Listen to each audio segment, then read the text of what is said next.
Class 5-এর English যে wings বই আছে তোমাদের, সেই উইংস বইটা থেকে রিভিশন লেসনের অ্যাক্টিভিটি 1-এর আনসারগুলো করে দিচ্ছি। দেখো, তো উইংস বইয়ের গ্রামারগুলো খুব ইম্পর্টেন্ট, পরীক্ষায় খুব আসতে পারে, এটা ভালো করে দেখো।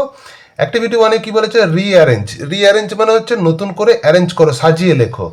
দ্য ওয়ার্ডস, এখানে যে ওয়ার্ডসগুলো আছে পরপর, সেই ওয়ার্ডসগুলোকে সাজাতে হবে টু মেক সেন্টেন্সেস, মানে নতুন সেন্টেন্স তৈরি করার জন্য।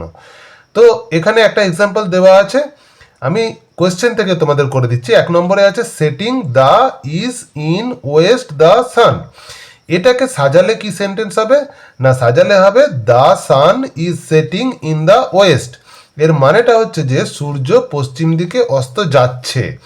The sun is setting in the West. পরের লাইনটাকে সাজালে কি হবে? পরের ওয়ার্ডগুলোকে সাজালে পাবো আমরা Jayati is a music teacher at Chinsurah high school.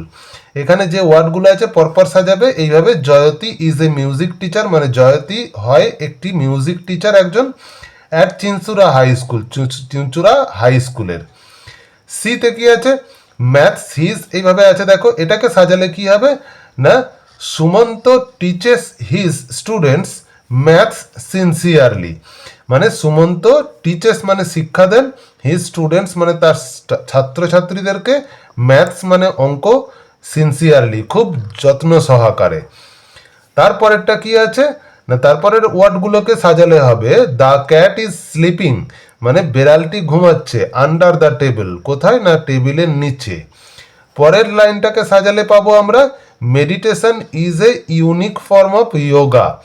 Meditation মানে হচ্ছে ধ্যান করা, ইজ এ ইউনিক ফর্ম, এটা একটা দারুণ ফর্ম, একটা ইউনিক অফ ইয়োগা, যোগার। অর্থাৎ যোগা করতে গেলে আমাদের মেডিটেশন করা অর্থাৎ ধ্যান করাটা হচ্ছে যে দারুণ একটা ফর্ম, এতে শরীর অনেক ভালো থাকে।